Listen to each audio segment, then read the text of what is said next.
Hello everyone, I'm Paolo Marzioli And I'm Lorenzo Frezza from Sapienza University of Rome, and welcome to the final video tutorial for the SDR Play course in Understanding Radio Communications using SDRs.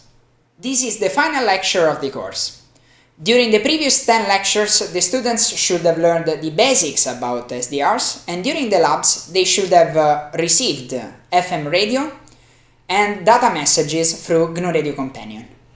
After the very important exercise in lectures 7 and 8, where the students are receiving data from a dummy transmitter, lectures 9 and 10 are completing the theoretical base of the course, with information on forward error correction and scrambling for lecture 9, and on nanosatellites and ground station for lecture 10. Lecture 11 can be considered as an extra lecture, where the teacher can show the students how to receive actual nanosatellite data through an RSP radio receiver and radio amateur tools. I immediately hand over to Lorenzo that will show you how to conduct the exercise of this lecture. Thank you, Paolo. Now we will see how to set up the hardware to receive a satellite. The hardware that we will use is a monopole antenna on a ground plane, a low noise amplifier, and some RF cable. The first thing we're going to do is connect the LNA to the antenna, keeping in mind the direction, and then the extension to the other end of the amplifier. And then the other end of the RF cable we will connect to our RSP. Now we are going to bring our antenna outside. We will find a place with a clear view of the sky, and we will be able to receive the signals on our computer. So today we are going to be looking at how to receive some satellite data using nothing more than the RSP, a low noise amplifier, and an antenna. We will go through what software is needed to receive the data and interpret it. So we'll have a monopole antenna, then we'll have a low noise amplifier, which is needed to amplify the low power signals from the satellite. This connects then to the RSP, and then we need a way to communicate between the RSP and a modem. The best way, or the simplest way, is using a virtual audio cable. We'll go through on what it is and how it works later. Then we'll use a sound modem. In particular, we'll use a very popular software in the radio amateur community. And then we'll need some way to interpret the data, and that depends on the satellite we are trying to receive. So of course, the first software you're going to need is SDR1. You can get the latest version from the SDR Play website, and you should be already familiar with this software. An initial software you're going to need is the virtual audio cable. You can download it from this website. Just click download. Open up the zip file and set up either the 32-bit or the 64-bit version. Usually you're going to need the 64-bit version. After the Windows is opened, this will say install driver. Click install and the driver will install. And after install, reboot the computer to ensure that everything works correctly. In this instance, I already have virtual audio cable installed, so it only shows me the option to remove the driver. Once we have virtual audio cable installed, and we have rebooted the computer, upon turning on SDR1 and going into the settings of the RX control window, and then switching to the Out tab, we're going to have in the drop-down menu an option for a cable input. By selecting this option, we are routing all the audio that is coming out of SDR1 to this interface. This interface is a virtual audio interface which can be routed to any other program. This way, another program can pick up the audio from SDR1 and use it to receive the signal. Another useful software is the software from UZ7HO. This is a famous radio amateur which produces a software called Sound Modem, which is able to receive various types of modulations and protocols. This software was developed mainly for radio amateur packet radio, but can also be used on satellites which use AX25 on the same protocols, but also CSP. If you scroll down on this page, you can see the different versions. The main ones are HS sound modem, which is the high-speed sound modem, which is useful for most satellites. And then you have another version of the sound modem, which is custom-made for many different satellites. We are going to download both of them and save them to different folders. So you can open the zip files. You can see this is the zip file for other versions, and you can see all the different versions of the sound modem. For example, if I was to receive the 1cons.pf satellites, which is now deorbited, I would open this version of the sound modem. Instead, the simple HS sound modem, this is the general one, and it contains the main modulations used in packet radio. So for now, we'll only use the HS sound modem, so the high-speed sound modem. Once we have HS sound modem on a folder, we can open it. You can see on the bottom side you have a waterfall. This is showing you the FFT of the signal being received by the sound card. In this case, a sound card is using my microphone, so you can see the signal from my voice showing up in the waterfall. The first thing you want to do is to switch the device. Instead of using the microphone, you want it to use the virtual audio cable that we have set up in the past. So we'll go on Settings, Devices, and we switch the input device to the cable output of the virtual audio cable. And we press OK. And you can see now that the FFT has changed, because it's now receiving audio from SDR1. Another thing you want to do is go to Settings, Modems, and disable the non-X25 filter.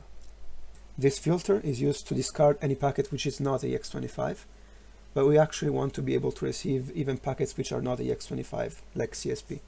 So we remove the check mark. And also, in Devices, you want to enable the key server port by leaving the port intact. It will warn you that we need to restart this program, and we will. It may show you a firewall warning. We'll enable all access to the software, and we're ready. Now, for example, I can close these windows, which we don't need, and put sound modem here. You can see that if I change the volume on SDR1, the FFT changes on the software. This is showing me that the audio from SDR1 is going to the sound modem. So now we are ready to receive data from satellites, but first we need to know what satellites to receive. There are many satellites that we can receive in the radio amateur band, and there is no unique way to receive them. Each of them can be different. A good starting point is to go onto the website of the radio amateur DK3WN. DK3WN is a famous radio amateur which deals with satellites. The website is mainly in German, but that is usually not a problem. We can go on the satellite page. You can see Mike. And here we have a list of the satellites that is worked with and categorized. Let's go on a sample satellite. For example, we can try, we could go on OPS-SAT, and if you click on the satellite, we'll get some information on it. Mainly, we will see the frequency at which it operates, or either in the beacon or the downlink column. We'll see the mode, so the baud rate and the modulation. We can see the call sign if it has one, and if a telemetry decoder is available. Now we can scroll down. It usually provides more details. And for example, it shows us that we can decode it using sound modem. In the particular example of OPS-SAT, it also provides us the download links for this version of sound modem, which is able to demodulate OPS-SAT. It also shows us that there is a telemetry decoder that you can use that shows us the values from the telemetry that we receive, and also some details on the modulation. You can see, for example, that it uses G3 RUH scrambling. There is also a version for GNU Radio, which works on Linux. This is an example for OPS-SAT. If you go to another satellite, for example, 1cons.pf, which is no longer active but has of age, you can see the beacon frequency. You can see that it was 1200 GMSK. It does show us active. These pages are not always updated. If the satellite has just deorbited, you may or has just malfunctioned, you may still get an active, so do not trust the web pages 100%. And you can see the signal shape, you can see the telemetry decoder. You can see the telemetry decoder. It always provides this software for free. To download this software, you can go on the software page of his website and look for the satellite you want to receive. For example, OPS-SAT. We'll look for OPS-SAT. And you see that there is an OPS-SAT telemetry decoder. We'll click on it. Okay. It will save the telemetry decoder, and then we can open it and use it. We will see how to use these telemetry decoders later. All this software is doing nothing more than what we have studied in the past. So the virtual audio cable is only a way to transmit data. Sound modem from UZ7HO contains the demodulation and the scrambling if needed. It does all the forward error correction, it does the clock recovery. Then the interpreter is what the user builds to interpret the data. In our case, we'll use the software of DK3WN for convenience, but this can be any software you make.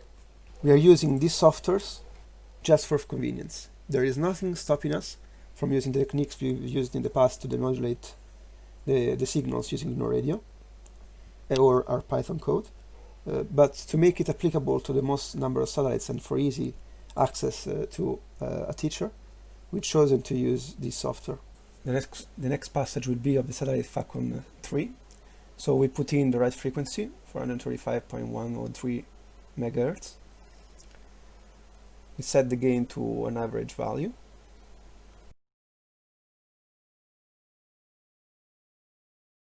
Falcon 3 has now risen above the horizon. We'll enable the SkyTrack to see it better. And you can see that there is a faint outline of the signal on the spectrum.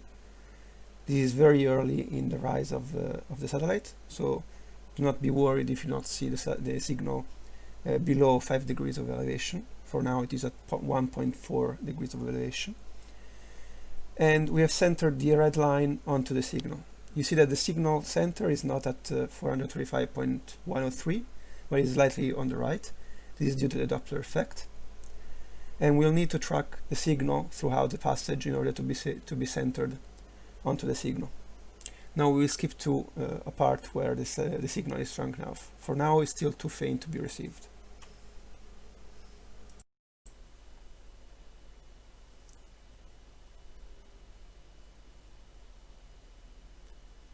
Okay, we have just received the message. You can see it on the left in the sound modem window. This appears directly in text mode. This is because this is already amateur satellite and it communicates using packet radio, which is easily demodulated by sound modem, and it's interpreted as necessary. So in this case, the content of the message was CL121. You can see that we have received a few more messages.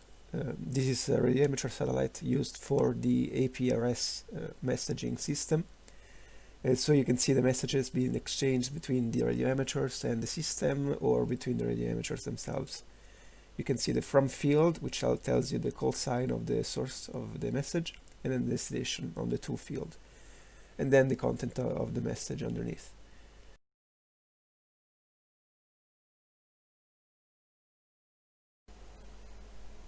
You can see now that the bandwidth set in the filter is 12K, which is just slightly above the 10 kHz needed to receive the signal. You can adjust the red lines on the aux spectrum view to ensure that the spectrum is wide enough.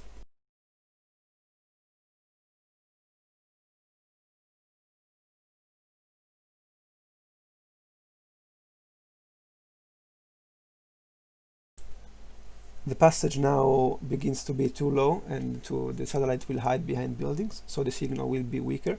We'll fast forward to the passage just to show you the effect of the Doppler on the signal.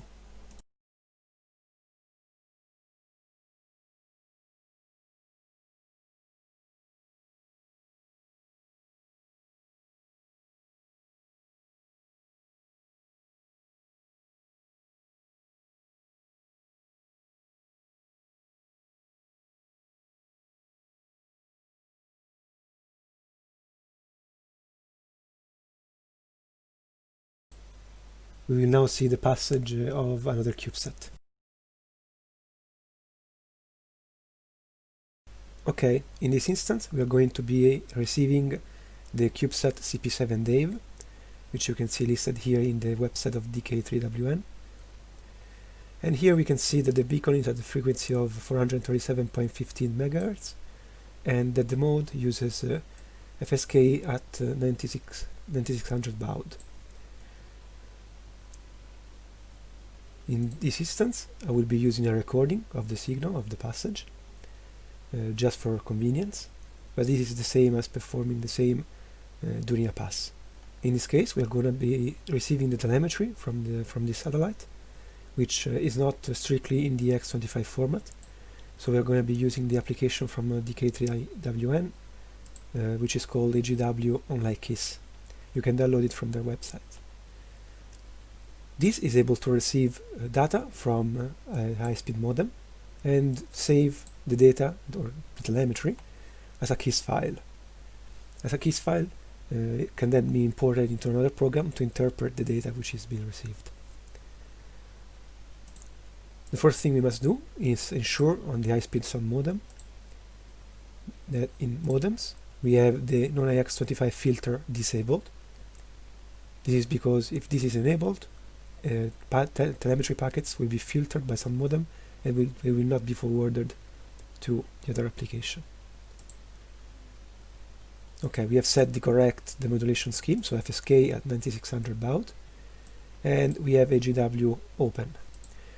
One thing I'm going to do, since we are not now receiving the signal live from the satellite, but I'm using a recording, I'm going to disable the filter packets if elevation is less than 0. Otherwise, the packets would not be shown. In theory, if you have the TLEs up to date, you can also select the satellite from the list of CubeSats. It is not necessary to receive the satellites, but it is good to have information about the azimuth and elevation of the satellite. To better understand how to update the TLEs, you can check the slides of the course that intensively describe the process. Okay, now I'm going to put this window in the background and I'm going to press play on the software. I'm now doing a playback of the recording I did of a previous passage, and we saw that the frequency is 437.150 MHz, so the center frequency right here, and we know that at the start of the passage the satellite will be slightly on the right by around 10 kHz. You can actually see one of the packets here going down. So now we will wait. Here is another packet. We will now wait for a packet of decent strength in order to be able to demodulate it.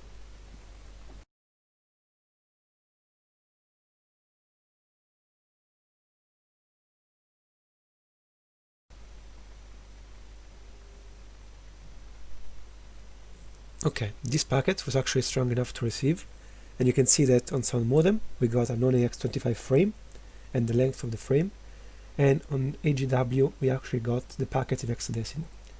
A second packet has arrived of decent strength, so this one as well has been listed in AGW Online KISS. We'll keep tracking the packets as they arrive by shifting the Doppler, and any packet will be shown in AGW KISS. In this case we have an interference at these two frequencies, 0.125 and 0.150, so we don't receive all the packets, but close enough to get something.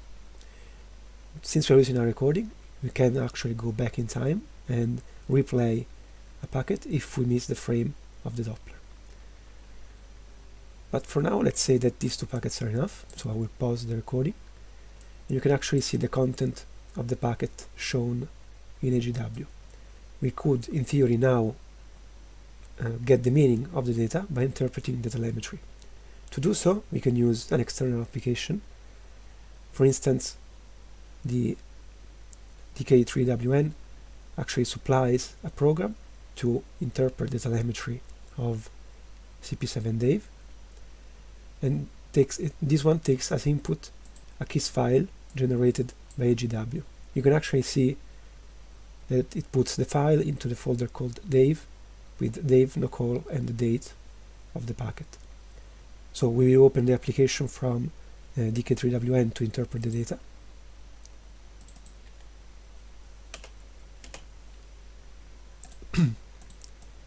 You can see here the application, and here we can go on File, Open KISS file, and point it towards the file that we have received. In this case, it's already here. Let's get the earliest and press Open. You can actually now see the data inside this packet. You can see the different telemetry content, and this will differ depending on the CubeSat you're receiving and the application you're going to be using. And that's it. You have successfully received a CubeSat, and depending on the CubeSat you're going to be using different application. We're going to be doing different things with the KISS file. Just be aware that the KISS file is a simple way to store data, and even if you don't have an application, by going over to the specification of the specific satellite, you can see how to interpret the KISS file and to actually see the telemetry from the KISS file. So that's all for today's exercise on real nanosatellite data reception. Thank you very much for your attention. We hope that this set of videos has been helpful in setting up the course and showing the most important practical experiences of our course. We remind you that all the materials for the course can be downloaded for free on the SDR Play website and at the link that you will find in the description of this video. Thank you very much for following the videos, and we hope to see you soon.